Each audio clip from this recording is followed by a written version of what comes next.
Howdy, mates. Good afternoon. Today marks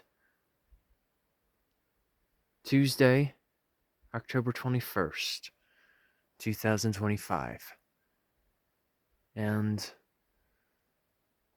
let's just say that I am within the Okanagan-Wenatchee National Forest, located near Leavenworth, Washington, which, by the way, is a nearby Bavarian town, which Bavarian refers to a region in southern Germany, which I actually do hope to see one day. But rest assured, these aren't the Alps.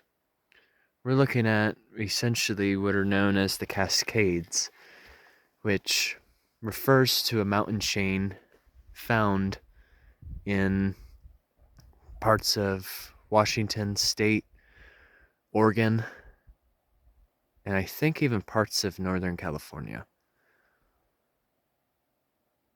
But I tell you what, just within the past few days that I've spent in Washington, it's an incredibly diverse state in its topography.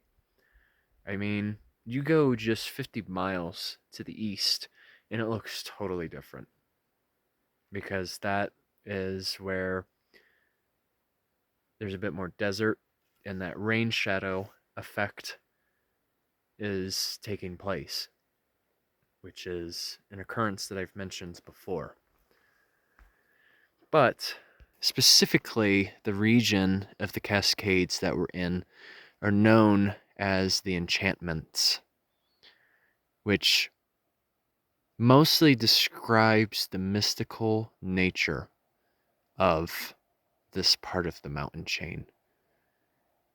It's just phenomenal, considering that we're in the month of October and these mountains already have quite a bit of snow on them. And you have to think, the rock that is here, it's mostly pure granite. So it's very rugged, it's very jagged, sharp, you name it. But what's fascinating about the Enchantments as well is it's known for its presence of the western larch. So if you look carefully, let me maybe zoom in a little bit. You see the trees that have the orange pigment? Well, those aren't the quaking aspen. Those tend to have a bit more of a yellow pigment rather than an orange. But western larch, which I actually have done a film on this tree before, they're one of the few deciduous conifers that exist in the natural world. So in due time, the needles from the western larch will fall. Whereas the other conifers in the area, such as that of grand fir, Douglas fir, white bark pine, which there actually is one right next to me. This is a white bark pine. This is often described as a soft pine because most soft pines usually have clusters of needles that amount to 4 or 5 of them. Let me check. Yep. Yeah, so that bundle has 5 needles. Then here, we're most likely looking at Engelmann spruce. That is another type of conifer you'll find out here. They tend to have a bit more of a... Well, actually, I take that back. I think these are most likely Douglas fir, just because they do have the blunt tips, as noted. Whereas if you were looking at something like an Engelmann spruce, the needles tend to be a bit more, they have a sharp tip on them.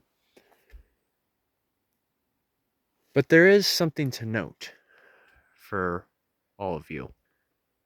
Oftentimes, evergreen, conifer, those are terms used quite interchangeably. But the rule of thumb that I typically like to use is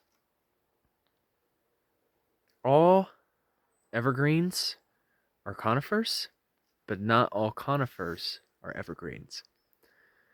Conifers just mostly describe trees that produce cones, or they're also known as gymnosperms, naked seed, more or less.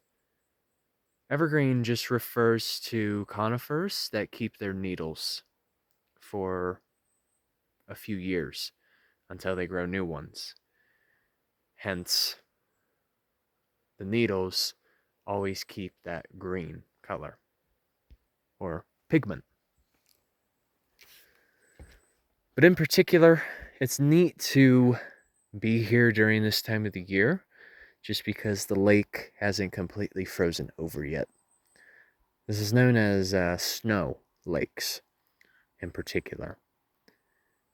And most likely this lake is supplied by rain, snowmelt, and probably even nearby glaciers too. But yeah, this is just a great example of what it means to be in an alpine setting, because there's really not much other vegetation except the conifers, as they are a type of tree that is very versatile in terms of where they inhabit, as they don't necessarily require ample amounts of soil moisture or even nutrients too. So that's why you can often find them up in the mountains like this. Nevertheless, I'm just very grateful to witness this part of Washington state, as it's a state I haven't really spent much time in before. And so I decided to take the opportunity to do so. All right, you guys, have a good one. Enjoy the rest of your day. And of course, once again, Journey on a Journey is onwards. See you later.